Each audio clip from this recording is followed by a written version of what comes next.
Hey guys, it's Chris. Thank you so much for joining me today on The Fort. Back by popular demand, I have Jason Baxter with me again today, and I can't believe we're doing our third annual review. We did one in 2018 and 2019. And so today's episode will be 2020 Fort Capital year in review, kind of what we did this year, how we navigated a rather interesting year, and kind of how that will tee us up for 2021. So, Jason, thank you again for joining me. Thanks for having me, Chris. Let's just go straight into it. This year will always be remembered as the COVID year. And I think it would be smart to start with what are the things that we did as a company as it related to COVID? And then also, what are some things that we did in 2019, obviously not knowing that a pandemic was coming, that maybe teed us up for some of that success? Yeah, it's funny.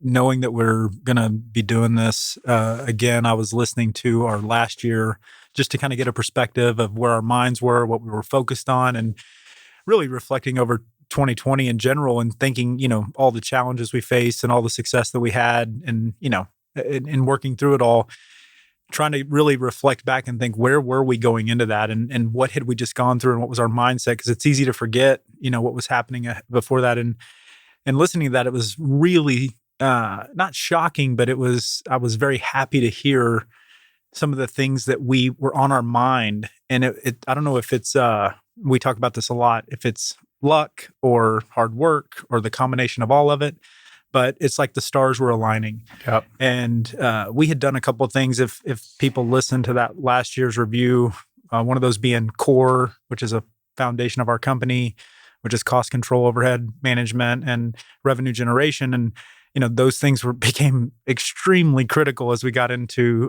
the end of Q1 because of COVID. But there was another thing that we did last year at our retreat, which was we really set the stake in the ground that we were going to bring property management in-house.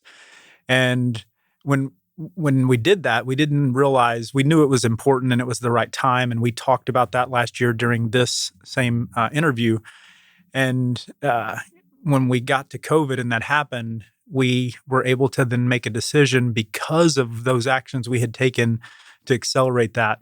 And if you look through what core is and that revenue generation part, when something like COVID happens, your opportunities to generate revenue dry up immediately. I mean, immediately. And so the fact that we had already put those balls in motion and that we were able to then execute on it because of the company that we had built and the actions that we had taken, it really was the difference maker for us for 2020 in terms of how impactful the year was for us in the positive, not all the stuff that the rest of the world knows happened. For sure. And so I'm extremely grateful that we did those things and it was super impactful. So property management is the thing that stands out to me the most, but that really doesn't happen if we hadn't already put that foundational bedrock of core in place. And I remember you coming to me. This was even early in 2019. Core was not a year-end decision. That was almost like an end of 2018.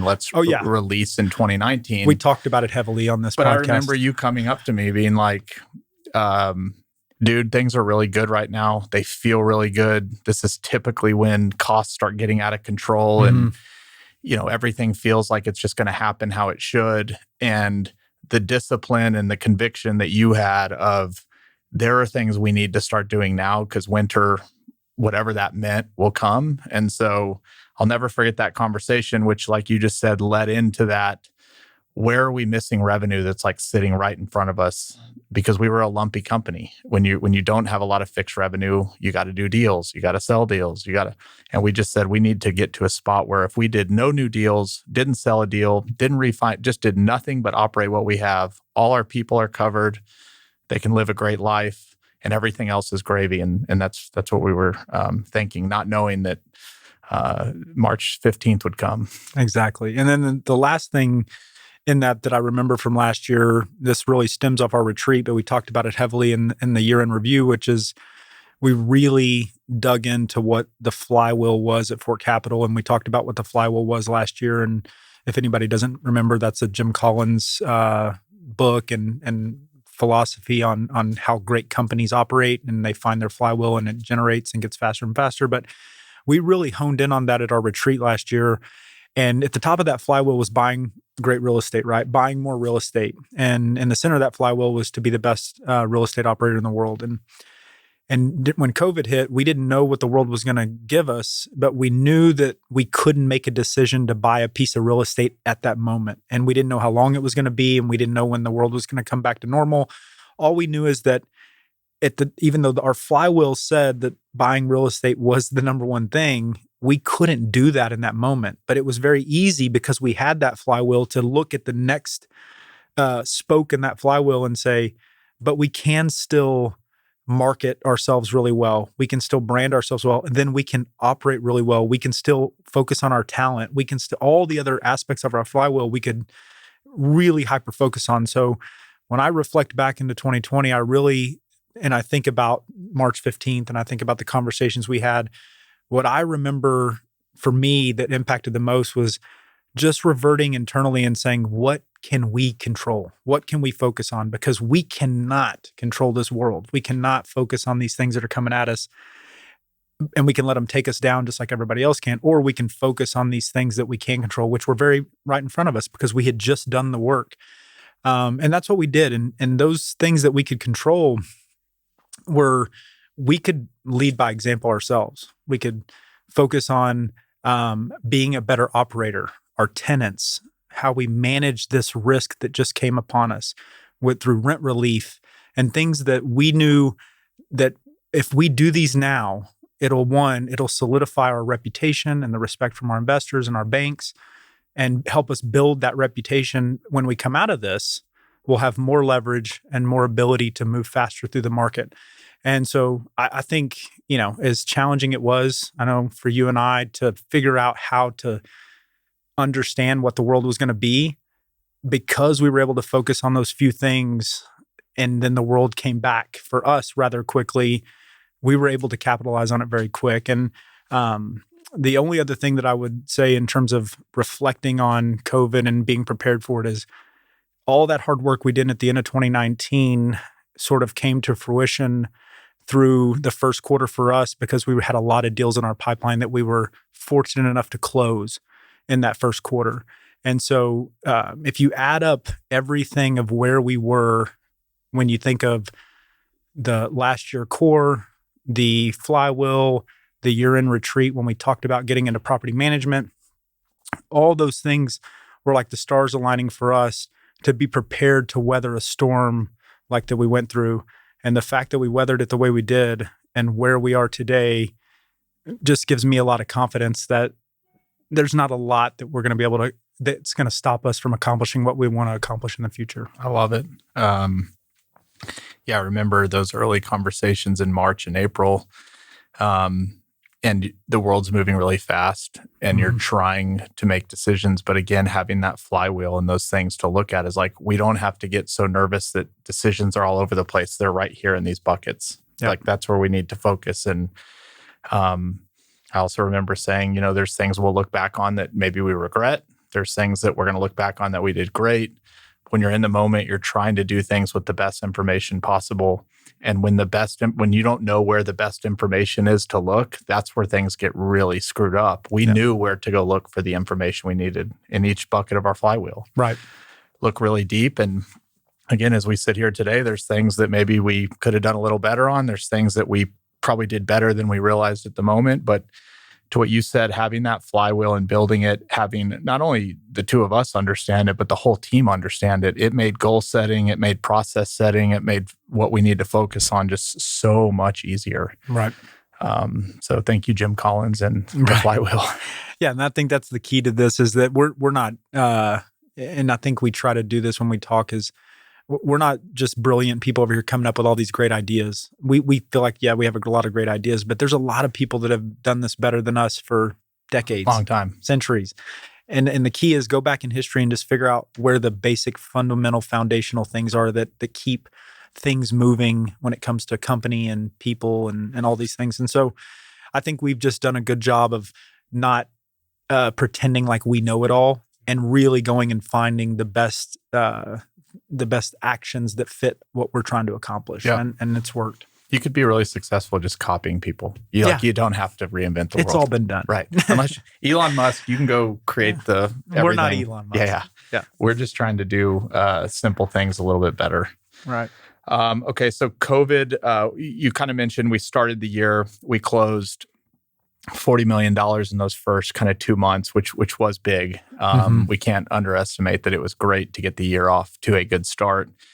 We had made that decision in September of 2019 that it's time to get into property management. And then just a little bit more, again, you could go listen to 2019's episode, but we did that because we knew it was a fixed revenue line item that brought predictable revenue, which smooths out the company. It makes it easier to make decisions on what to do with money, makes it easier to hire. It puts less stress on, I think, the worst thing that happens to some kind of real estate businesses or deal type businesses is you get so pressured into you have to do a deal to keep the lights on that you get forced into maybe doing the wrong deal or your blinders go on. And we really long term just said, we want to live in a world where we do the things we want to do. We don't do anything if we don't need to, but there's not this outside pressure to do something that puts blinders on us.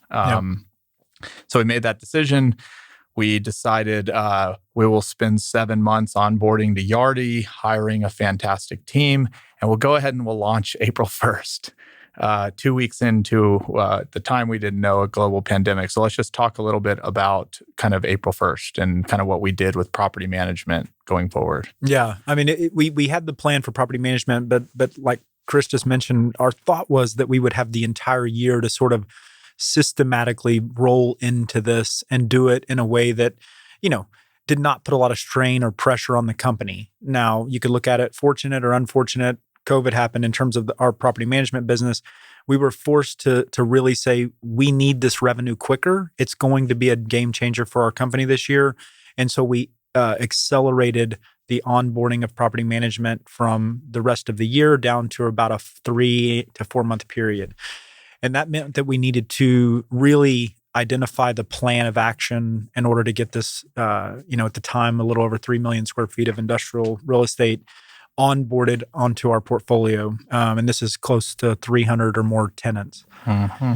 And so we selected a accounting software, which we had already done, but we had to accelerate that. So we pulled the team together. We put a game plan together. We started implementing the process. We named the roles of who would be responsible for what, and we started to set very aggressive targets. Which, if the listeners here have ever listened to our previous episodes when we've talked about OKRs, objectives and key results, they came into play here heavily. We started to identify the things that needed to happen in the next 30 days, 60 days, 90 days, and on paper they looked unachievable. They were the true definition of a moonshot goal. They did not appear to be something that was actually going to be feasible, including onboarding a very technology-heavy accounting software that we had never used before. And even the team said this is, there was a lot of worry and concern, could this be achieved? But I think because of the pandemic and people realizing that we're all in this together, we have one opportunity here. And everybody wants to continue to work at this company. We all do, obviously. I think the people really pulled together and showed what was possible. And so those goals that appeared to be moonshot, like onboarding Yardi and bringing on our first property in the next 60 days, seemed unachievable, became reality very quickly. And once we did the first one, we realized we could bring on the next 9 and the next 13 until we had all of them on. And we actually beat our goal to bring them all onboarded. And so I think the key there was that we had a system in place, objectives and key results, and then you align that with the team that buys in that this has to get done, whether they think they can or not. Typically, if you set the goal hard enough and high enough, you'll find out what people are capable of, and that's what we did. And not to just get sidetracked on that, but you mentioned Yardi, and I get asked all the time, how did we select Yardi? Did we have lots to pick from, or did it make the most sense? Yeah. I get asked all the time why we picked Yardi. Do you remember? I do remember, and it's a horrible answer, and I hate to give it. But the truth is in our business, there are options for accounting softwares, but like any business, there's one that dominates. And it's one that most people recommend, but it's like anything that's popular, they recommend it because they use it and they know it and everybody says it. Yep. And so we went down the same path. And it really is the leader in our industry in that. There's probably better options in terms of a fit for us. But again, we had to make a decision. We did that. And once you commit to something that's that big, you sort of go that path. And I think that's the big part. It is a big decision. Like, you don't just pick a property management software and like turn it on tomorrow. How long did it take us to onboard to Yardi? It took 60 days to really get to a place where we were able to start using it. And I would say that's very aggressive. I think a lot of that has to do with our goal setting and our OKRs that we put in place and the team's buy-in. Even the Yardi team, I think, was skeptical about us pressing to get things done as quickly as we could. We brought on I don't know if it's a large team comparative to other people onboarding Yardi, but we brought on, for the size of our company, a fairly large team of people, internal, of course, but brought them together to help onboard. So everybody picked up a piece of the onboarding process and everybody went through the training. We committed to it every week. And it was a heavy lift. Yeah. So I wouldn't recommend people going to a change like that lightly. Right. Let's just go a little deeper on how quickly, kind of pre-COVID, did we think we would onboard all 4 million square feet of properties? And then how quickly did we actually do it? Yeah. So we originally gave ourselves pretty much the year. So the goal was to have everything onboarded by the fourth quarter. So close to a year. And April came and we had everything. Now, we bought things post-COVID that ended up coming on as well, but we basically had everything on within a 6-month window. Yep. So we pretty much cut the time in half, which also included bringing on additional assets that we didn't even own at the time. Yep. I think one of the other things we did well this year, not getting away from property management, but it's really easy as a small company. Real estate's a really broad word. There's lots of asset types in it. There's new development. There's buying existing buildings. There's like land, office, hotels. It was really easy in March and April to go like, well, the world's going to fall apart. There's going to be like all this stuff for really cheap. Mm-hmm. Like, maybe let's just go try buying lots of things. And to be honest with you, like, we had that conversation. We did. And one of the things I'm most proud about this year, and again, it goes back to the flywheel and like just staying focused, is like through all that talk and, what should we do? Should we start buying other asset classes too? We really kept going back to the same discussion, which is no, like, we have been doing industrial for 4 or 5 years. We're really good at it. We understand it almost to where there's nothing better than when you can do a model on a napkin and you just know. Right. And I think what we did in 2020 is we just became more convicted in industrial. And we literally said, no, we're not getting in self-storage. No, we're not going to go busted up hotels. Like, we're going to double down on this. And I think that was a moment in time that without the flywheel and without a lot of the earlier pain we've had as a company where we were a jack of all trades, master of none, it was really easy to start looking for opportunities outside what's just sitting in front of you. Yeah. And I think the key point there is that as we were having those conversations, we were not seeing these drastic opportunities that might have normally been there in some crash in a market, right? Where there's a bunch of foreclosures or, people buying up debt.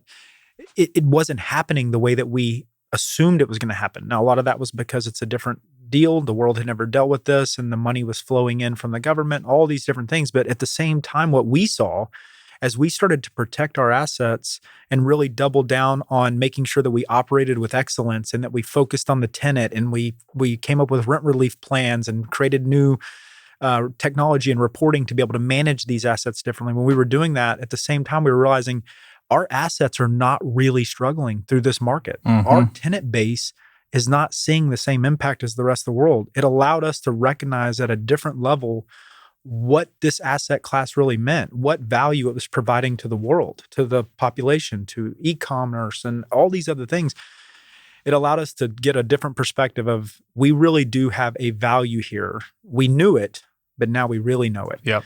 And it's a blessing, and it allowed us to move really quickly. And when we realized that was not changing for us, we were able to. It was probably 60, maybe 90 days total before we were fully back into saying we got to start finding opportunities. Right. And granted, I still think that was the right decision. We had to go through that time of the unknown. We would have never pulled the trigger. So I feel very blessed that we were able to do that, and doubling down on industrial was definitely the right decision. I couldn't agree more. When we started in 2015, just even thinking about industrial, it's more obvious today. It was not as obvious back then. And to what you just said, we didn't know it was like pandemic resistant. That's not like a check mark. I think that's something over the next 5 years, people are going to have to, you'll be hearing more of, is like, could this business idea survive a pandemic or not? Hopefully we don't have to go through one anytime soon going forward. But right. That's the ultimate stress test. Yeah. Let's go back to core a little bit. Okay. We set up lots of dashboards. FOS allowed us, and we don't have to go deep into what FOS is. I think a lot of listeners still want to know what it is, and we're coming up with a presentation on how to show it.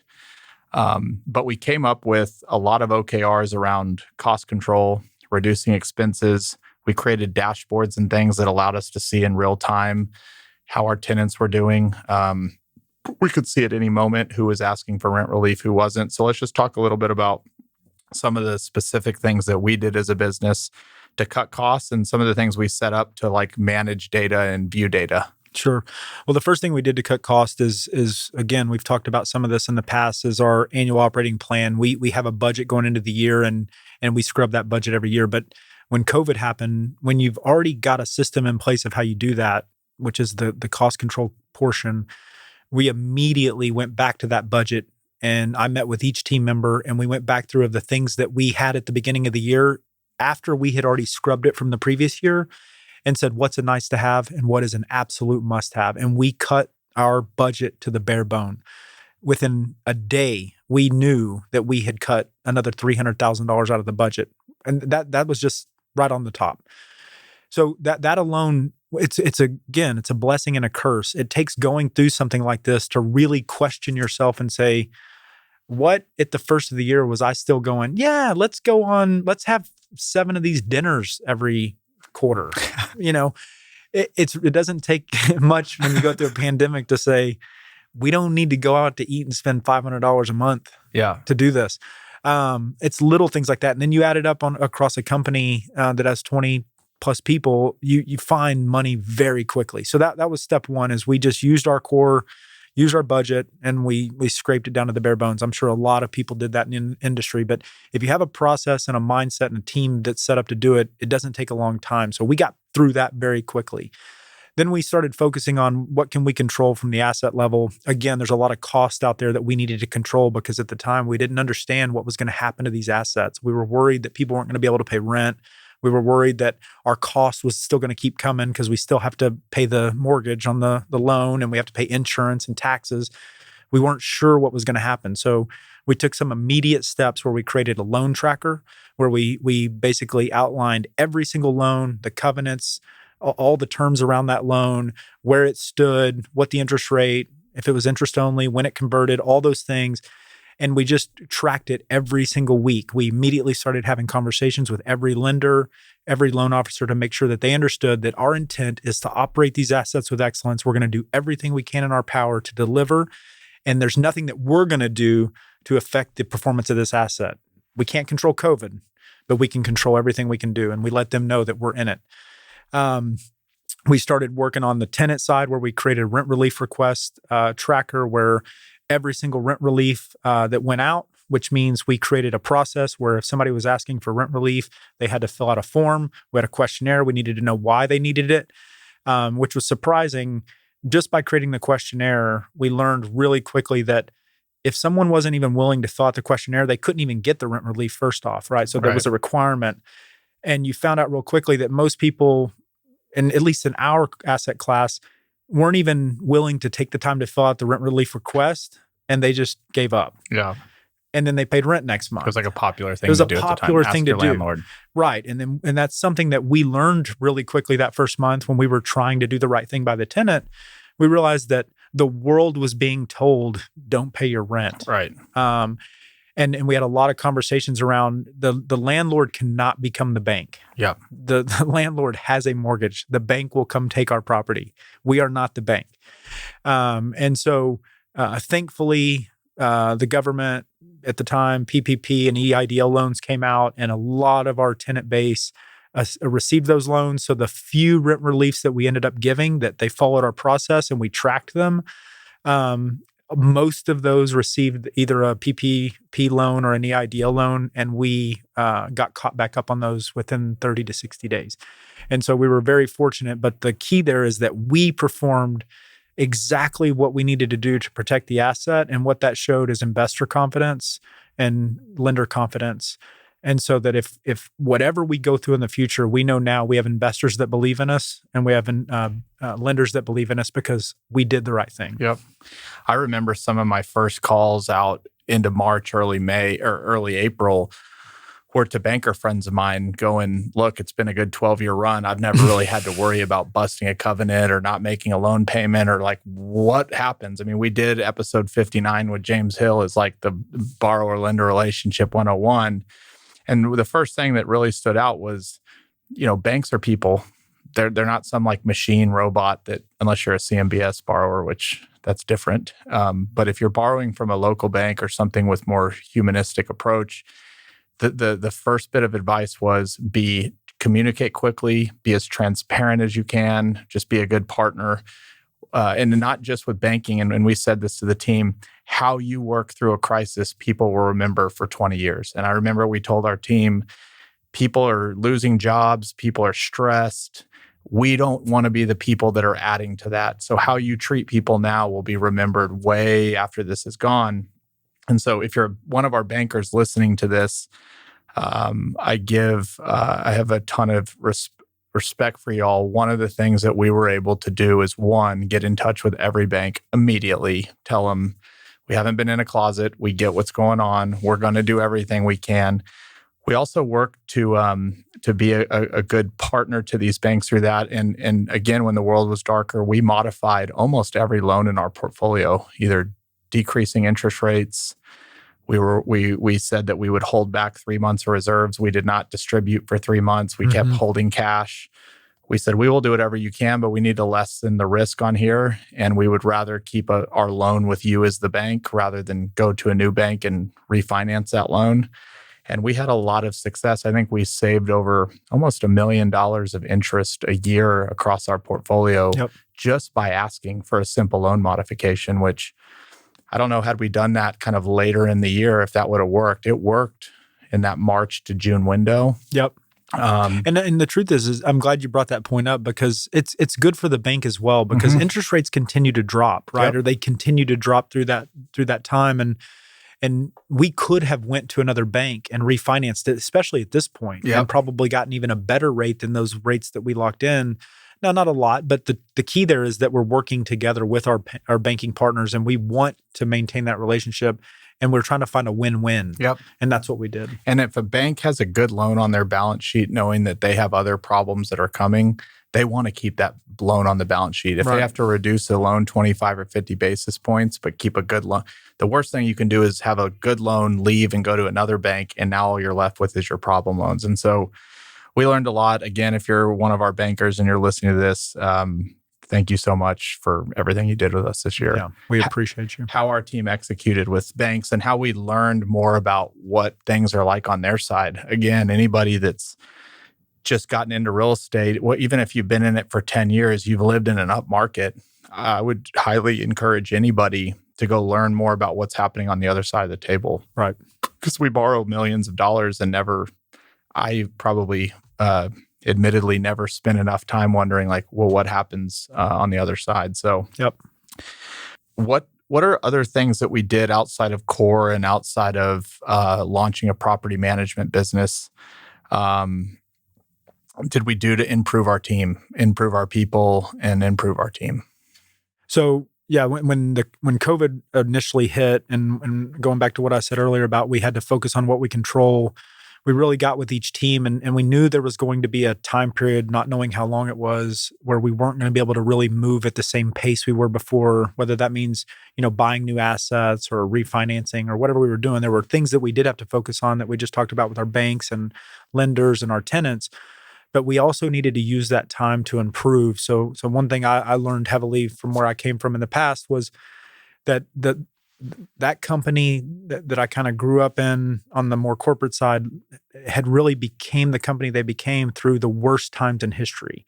Through downturns is when they became that company. They used that as an opportunity to really propel themselves forward. And I knew that at this time that's really all we could do. And so as a team, we pulled together and each department did their part. And I brought some bullet points with me today because I know these things stood out to me. But this was mid-year when we discussed all the things that we did through COVID at our mid-year retreat, and some of the things that we had done were, and I'll bullet point some of these through each department, but these are examples. There's a lot more that happened in accounting, for example.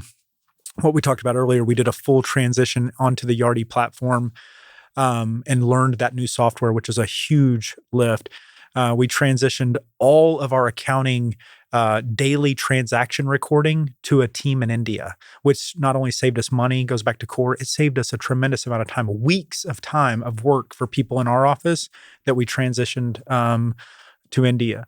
We, in the acquisition team, we streamlined our entire investment committee. So we knew there was going to be a time where we didn't have as much deal flow. So we used that as an opportunity to streamline the process and try to improve our investment committee online tracking, how we run our meeting. We have a report online where we track, where we actually have our investment committee. We improved all of that.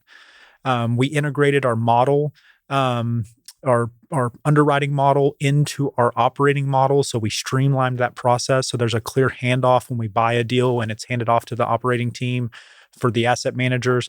That stuff seems like a no-brainer, like you could do that anytime. But the truth is when you're busy and you're doing a lot of deals, you just put that stuff off because it is sort of working. Your acquisition guy has a model, he hands the deal off, your asset management team picks it up, they re-underwrite it into their operating model, and you just keep moving. We streamlined that whole process. Now it's smooth all the way through. It's one process. The marketing team, we created a process. The marketing team stepped in heavily on the property management onboarding and created an entire tenant onboarding process where we notify them and we communicate with the tenants. We have a huge belief in how we treat the tenants is going to affect how well our properties operate. So we set up an entire process for our marketing team on how we communicate with our tenants. We defined and updated the processes for this podcast, publishing it, operating it. I mean, obviously, there's been a lot of time, a lot of great conversations, a lot of thoughts and ideas that have happened this year that come out of this. And so they were able to put time and energy into that. And we updated our employee onboarding and our employee onboarding process, how we bring on team members, how we treat them, make sure they get up to speed on time. And although we weren't hiring at that time, what better time to update something like that rather than when you're in the middle of onboarding people, right? Yep. So we took advantage of that. Property management, a few things we did is we built live tracking of all active TI projects and CapEx projects, which again, we were onboarding property management, but we had the time and the resources while doing that to say, let's set it up correctly. Let's make sure that we understand where our budgets are and where our dollars are going as we do this. We set up a bidding process.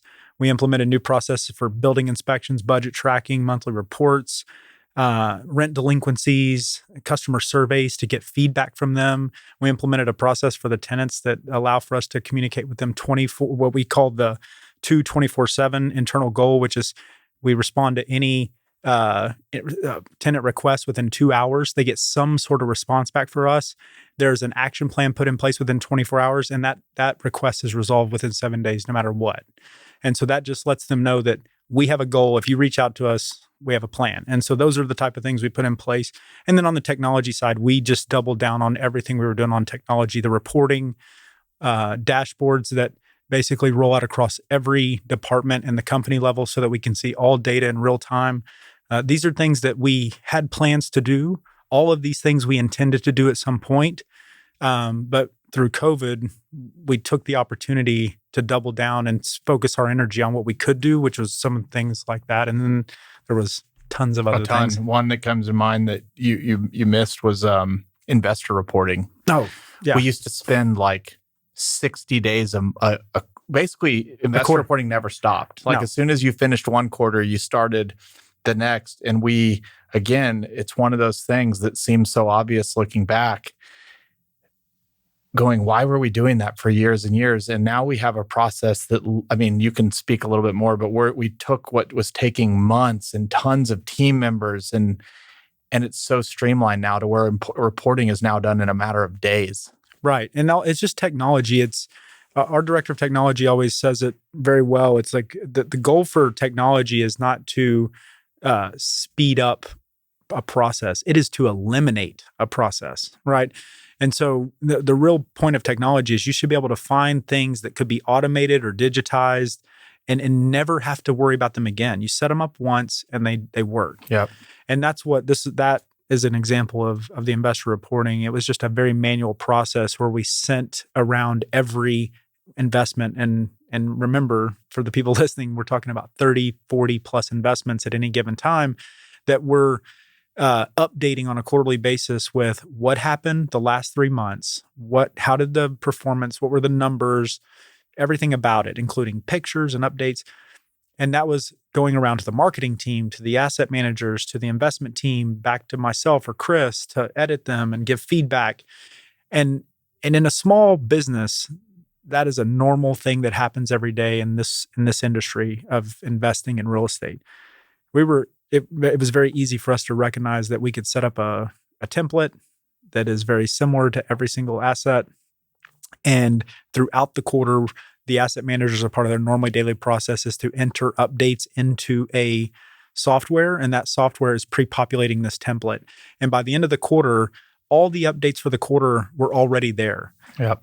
Then that goes to our investor relations manager, who then looks at it for one last edit review, and then it goes out. And it's very systematic, that it's the same every time, so that the investor understands that they're not having to figure out what the update is every time, that it's consistent. Yep. And that's what's important for an investor. What's important for me as an investor is that I want to be able to look at that report and understand what I'm seeing every single quarter like clockwork. Yep. And that's what we did. And I think, again, just reflecting back on 2020 and decisions made in years past, and people listening have probably heard me beat this drum. I certainly know our team has for years. But we've talked a lot about the importance of using software and technology to make your business better. Mm-hmm. And we use the analogy a lot at team meetings when the Blockbuster CEO in 2010 came out and told the world that that Netflix was not a competitor and was nowhere on their radar. And a year later, he filed for bankruptcy. When technology happens, it looks slow. And then by the time you actually notice it as a thing, it's already passed you by. And we have embedded a technology-centric focus into our company across all teams. I mean, we are constantly asking, and not to use it as a distraction, like you said, to do things quicker, it's fun to say your technology is literally going like, how do we keep eliminating more manual work? Not for any other reason than, one, we're more efficient, it's better cost prohibitive, but it gives our team members more time to work on the things they're great at. Right. That's the biggest thing. If they have more time to do what they're good at, I think the only other thing I would reiterate that, again, looking at this year and how quickly we were able to set these things up and pivot and just get this thing going is, you can't just walk into if you're not already thinking this way, you don't just walk into your company one morning and go, hey, we're going to start doing this kind of stuff. One, that takes years to implement. Two, if you have a team that's been comfortable with no technology forever, to think that just because you say we're going to start doing it, everybody's just going to be on board. One, most people might not know how to use it. Two, they might look at it as a threat. I mean, there's a lot of educating on why technology is good.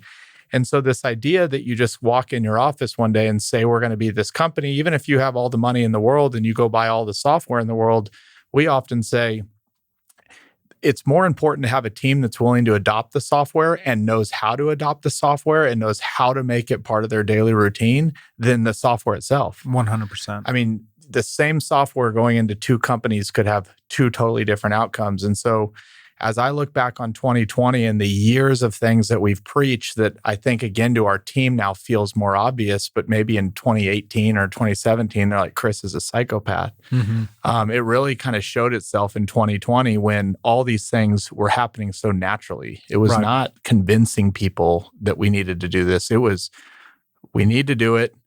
And we have a process for onboarding. And onboarding technology, getting it to become seamless is extremely difficult to do. It's the culture. I mean, it's ingrained in our culture. Yep. And it has to be. If I was an LP and I was interviewing GPs, and I do that as an LP sometimes. I'm a GP most of the time. I'm an LP some of the time. Ask your GPs how they're utilizing technology. If they don't have a good answer for that, dig deeper on that topic. Right. Because as the world continues to move forward and COVID has been the accelerator of many things, not having an answer to that question is not really an option going forward. Right. I mean, it'll play itself out where the GPs, and I would hope that we're going to be one of those groups, is they're going to be the ones that are setting themselves apart, and they will continue to do that. It's no different than when you look at a company like an Uber or a Tesla. How do these companies come up and grow so fast? They're using a new platform, which is technology. They're not doing it the old way. Yep. And so we've just accepted that that's who we are. We understand that that's what it's going to take to play in the future, and we like it. Yep. Right. So the key is we are not just bought in because we understand that if we don't do it, it's going to leave us behind. We actually appreciate the value that it's going to bring, and it will make our lives better. Yep. And so you do have to ingrain that in your culture. And there's a lot of companies out there like ours or in the real estate industry that are still way behind. And we look at that as a huge advantage. There's a ton of them that are doing what we're doing, but the key is that it's a smaller group doing what we're doing, and it's a much bigger group that's not. And the more that we move faster towards that, it's hard for them to catch up. Right. Going back to where we started the conversation, the top of our flywheel, which is acquire great real estate. There's a lot that we've done in acquisitions. Again, something that we started planning for over a year ago that we're now starting to release out into the world. How we're thinking about acquisitions going forward. And then we can talk about our results, how we did in 2020, the amount we bought, amount of deals. Sure. But let's just first start talking about some of the tools we've built and how we're kind of thinking about acquisitions as we march forward into 2021. Yeah. So again, I think being technology focused is the key here. But we started looking at one of the challenges. If at the top of our flywheel is buy more real estate, and you're subject to whatever the market gives you, then you're just waiting. You're hoping that enough opportunities present themselves, or enough brokers send you deals, or however the traditional market operates, that's what you're hoping on or hoping for. And we just realized that was not going to work for us. So about a year ago, we started trying to find a way to identify every asset that fits our investment thesis across initially our state, because it's where we believe in and we understand very, very well. And so we came up with a plan of how we're going to aggregate the data across many platforms to find every asset. And when I say every asset, it's thousands and thousands of buildings across each major market that we are interested in. And if we just use Dallas-Fort Worth as an example, there's, call it 2,200 assets that match our criteria in some way. We know exactly what those assets are. We know where they are. We know who owns them. We know when they were built, the last time they were sold, on and on and on. We have 700 data points across every asset that we're interested in. The key there is we wanted to start to aggregate this data so that we had it, so we weren't beholden to wondering what we might want to buy or where it is, or just waiting for the needle in the haystack to show up. We know every asset. Now you're just saying, okay, what is the strategy to find out who's willing to sell, when, why, and how much, right? At what point? So now we have to have a contact strategy. How are we going to start communicating with these owners across these assets? And as you're doing that, you're filtering down the ones you really want to buy, right? Because you're learning a little more, you're aggregating data. But the key there is we have the initial assets. And now every point of communication, every data point that's collected along the way, as we reach out, we communicate with these owners, that information is being aggregated into that same data set, right? So we now know more and more about these assets. We're not trying to go out and buy all 2,200 buildings tomorrow. But if you know all 2,200 buildings and you keep narrowing down that list of what's a real potential, and you're in front of those people more often than not, the chances are over the next year, 2 year, 3 year, 4 year, 5 years, those assets are going to become available and you're going to be ready to buy them because you're going to know more about them than anybody else. And that thought process seems very big to try to figure out. But if you just start with that first step, which is know all the buildings you want to buy, and just keep working towards that process, that's what has allowed us to get where we are today, where now we have a contact strategy of how we're communicating with these buildings in small batches and keep honing in on the buildings that we're most interested in. Along the way, some of those sellers are ready to sell now and we buy those buildings, which allows us to buy 10, 12, 15 buildings a year, properties, assets. But as we go, we're contacting hundreds. And those hundreds that aren't ready to sell right now are going into a follow-up. We're building relationships with them. They're getting to understand who we are. They're looking at us. We're looking at them. And that communication is going to continue next year, the year after that, the year after that. So that's how we think about it. We're not waiting. We're going out and we're planning for the future of how we're going to stay in communication with every asset that we want to buy. Talk about the predictability score. So within that, this is the great thing about technology. We're not blindly doing that. We are using algorithms and machine learning that is looking back over history. So we take the last 5 years and we give the algorithm and the machine learning, we give it the criteria of what the investments that we're looking for are. So we have all the buildings that match the criteria, and we can just use an example like Class B, infill, light industrial, multi-tenant, right? Between this year and this year, this size and this size, this price and this price. We give it all these key data points. And then we say, let's look back over the last 5 years. And let's say, if we take those same key data points, what buildings sold in those last 5 years that match our criteria? And when we run that across that last 5 years, we can predict within 1 in every 2 buildings which ones sold. So what we do is we take the buildings we're looking at today and we narrow down that search to the buildings that match our criteria. And then we run that through 2015, 16, 17, 18, 19, and we compare it to what sold. The machine learning then gets smarter and smarter and smarter because it can see what was sold in 2015, 2016, 2017, 2018. Then we apply that to 2019, right?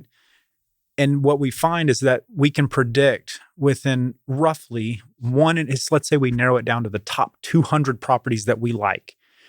We can with confidence say that 1 in every 2 buildings is likely to sell in the next 12 to 24 months. Now, nobody knows for sure. There's a seller on the other end, but if you take the criteria of what happened over the last 5 years, because of the age, how long it's been owned, all those criteria, you can predict that you're increasing your odds on looking at buildings that are more likely to sell than not. Yep. And that's all we're trying to do. We're trying to increase our odds. And then in addition to that, we take that list once we've identified what's more likely to sell than not, and we say we can apply market knowledge to it in terms of price. We can say, what are cap rates in this submarket? We know that. It's published. There's a lot of places that track it. We've bought buildings in those areas. We've sold buildings. We understand. We understand square footage. We understand age. We can then apply that same type of algorithm to cost or price, and we can predict within a fairly close range what the estimated price is for a building of that size, that year, that type, those rents in that submarket. So what we have then is a list that we can look at any time where we can see all the information about any specific building that tells us the likelihood of it selling in the next 24 months and the predicted sales price of what is likely to happen. Now, we don't even care if it's perfect. The key is it's better than not having it. And the more that we use it and the more that we tell the machine learning what happened, the smarter our list gets. And if you fast forward 3 years and we're doing this and someone else isn't, we will have a list of buildings that we know are going to sell and we know how much they're going to sell for. That's the key. You got to start somewhere. We started almost a year ago. If you fast forward even 2 years, what happens with machine learning and algorithms is you can't even comprehend them as a human. They're way faster than we can ever comprehend. And if you fast forward a year, it's like 20 years of the past. Right. You'll get the knowledge very quickly. Yeah, I think one of the interesting things you said there, which we had struggled with in the past, was, okay, even if we know there's 2,200 buildings in DFW that fit our criteria, we kept asking ourselves, like, what does a successful acquisition guy's day look like? Mm-hmm. And it was like, if they make 100 calls a day, they had a great day. And we started realizing, it's like, that's all good, but if you called on 100 buildings that had no chance anyway, was it really a good day? Right. Like, should we look at it as like, no, we just want you to make 5 calls today, but make it these calls. Right. And when you're done, you go back to our system and put in the information that you learned off those calls. And it's not just things that we're scraping off the internet that are making it smarter. It's the things that we're learning from different calls, different interactions. It's coming in every which way. The only other thing I want to add to that is it might just be fun to talk about like 2 or 3 of the data points that don't seem obvious to people. It's not like we're just looking at the easy things. Yeah. Like one of them is, if the owner is out of state, mm-hmm. that increases the likelihood that they might sell. If Right. the owner's address is not a business address, but it is a residential address, that increases the likelihood they would sell. Right. If they've owned it longer than 5 years, that increases the odds. So when we're talking about data, yeah, we're pulling the obvious things. Who are the tenants? When do they expire? If a building's 100,000 feet and it's got a 50,000 foot tenant expiring in 12 months, and we know that they haven't backfilled that lease and that the tenant is leaving, Yep. that's probably a likely. The sellers are doing something. They're either trying to get it leased, maybe they're trying to sell it.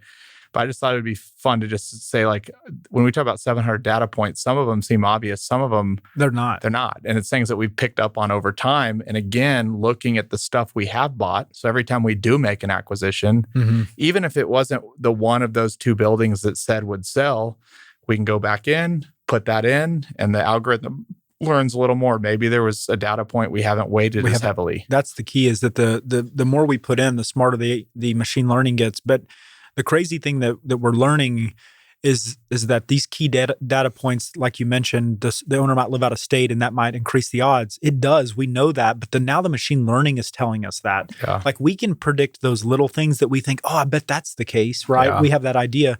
What happens now is it's combining all the data points and it is finding the patterns of why things sell and when. And of course, it's not ever going to be perfect, because real estate and people making decisions are moving targets.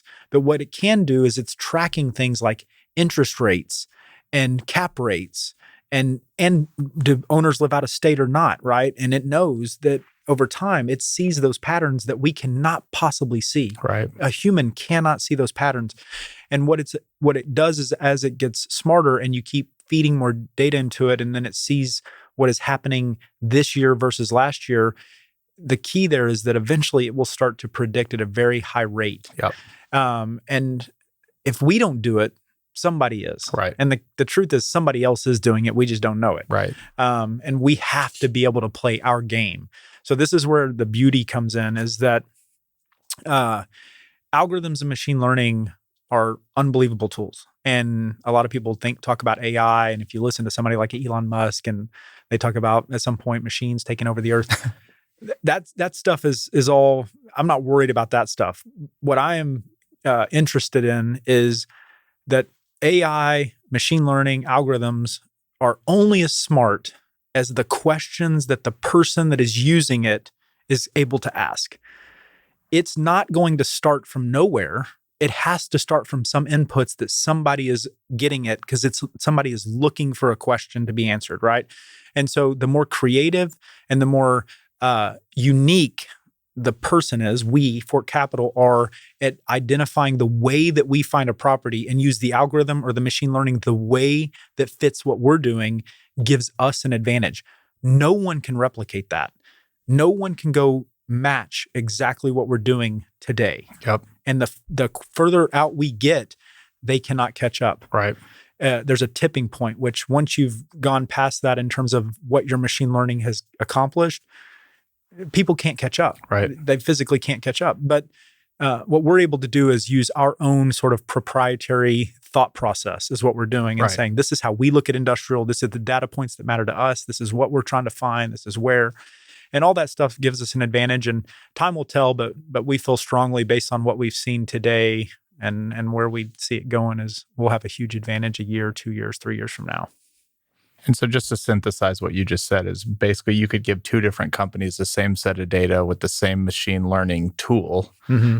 But if each group asks a different question, it starts off in a different direction. That's right. And nobody knows what questions we're asking except for us. Exactly. Yep.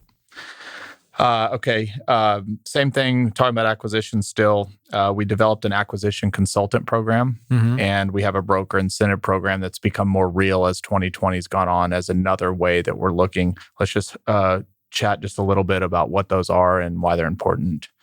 Yeah, I mean, we care a lot about the people that we partner with, and obviously finding deals, all the great technologies and stuff that are out there are providing us a tremendous advantage and value. But at the end of the day, it still requires human communication and relationships and connections and those sort of things. So our partnerships with our consultant partners and our brokers are extremely important to us, and we want to continue to build on that. We would love to have a huge network of people that trust in us and we trust in them, and we're out finding these deals and they believe in the technology and the things we're doing. And so we've established two platforms which are very similar. Some are directed towards brokers that are in the market working on these deals day to day. That's their job. That's what they do. And we incentivize them by giving a bonus and additional incentives that we can offer them if they bring us deals. We're looking for deals off market. But what we're trying to do is let brokers know that if we go find deals, we're going to treat them better than if they just go do a deal with somebody else. Right. That's our intent. Is we want to build long-term relationships with our broker partners, and we want to provide value to them that is above and beyond where they can find in another place. And that's not just us trying to give away money. That is us showing them that if they bet on us, we're going to bet on them, and we want that to turn into more and more. And on the consultant side, we've established a consultant network that we is really targeted for anybody that's interested in picking up the phone and calling on building owners, and that is confident in building a relationship and tracking deals. Anybody can do that. I think that's the different world that we're living in now. Is with technology, we don't need experts to go find specific real estate assets. The broker network is always going to be in tune with what's out there.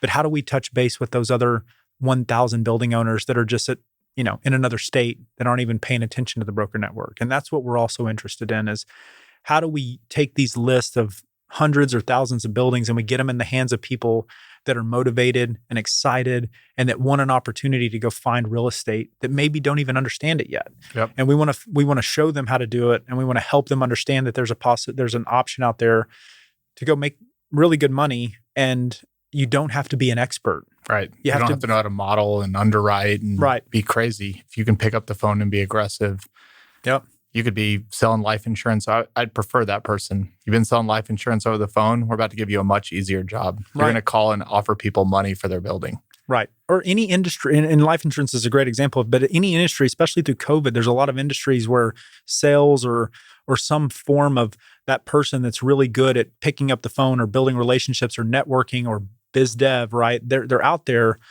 There's a whole world out here of real estate, specifically in our world, industrial real estate, where you just need really good people to pick up the phone and call. And we will give them the tools, provide them the data that they need, and help them understand this is what we're looking for when you talk to these people. All you have to do is get that contact back to us and let us continue that negotiation. And that person will continue to get smarter, but we'll be able to close more deals, and they'll benefit greatly from it. And that we want both of those partnerships to be working at all times. Yeah. And I think the only thing I would add to the consultant siders, these are not people that have to come work at Fort Capital full-time. Right. These are subcontractor agreements that you sign with us. This could be a full-time job for you or part-time on the weekends when you're looking for extra money. Yep. But it is an agreement that you sign with us. We provide you information, where to call, who to call, and a very easy portal for how to submit information back to us. And we pay really well if you're successful. Right. Yep. Okay, we wanted to close 100 million this year. We ended up closing 80, which again, given 2020 and the fact that for almost half the year didn't know if we'd buy anything again, I'd say it was a successful year. Raised a little over, I think it was like 22.5 million. And as we gear into 2021, our goal is basically to double that and do 150 million this year. We'll raise 50 to 60 million in 2021. Again, to us, 150 million is just an easy way to go. We think we can do 12 to 14 deals. Based on our deal size, it's 150. Could we do 200? Yes. If we only did 100, could we do that too? Great. If we're not going to go overpay for assets just to hit some number, but 150, given our deal sizes and our activity, we feel like is a very reasonable kind of stretch goal. Yep, I agree. We added over 120 investors this year. Again, we have taken the approach that our kind of mission going forward as it relates to investors is we want to meet more of them and have lots of them. We have 160 active investors in deals right now. We have a database of over 300 of them. And our goal in 2021 is to double that, is to continue. A great year would be to end with 600 investors in our pipeline. We'll continue doing deals on a deal by deal basis, which gives investors the ability to send to give thumbs up or thumbs down. Everything will be syndicated. And, I'm really proud that in the 4 deals that we raised this year, in every equity raise, we raised in less than 48 hours. And so our goal is to raise quicker, raise larger dollar amounts in a quicker period of time. Those are kind of the 2 metrics that really matter.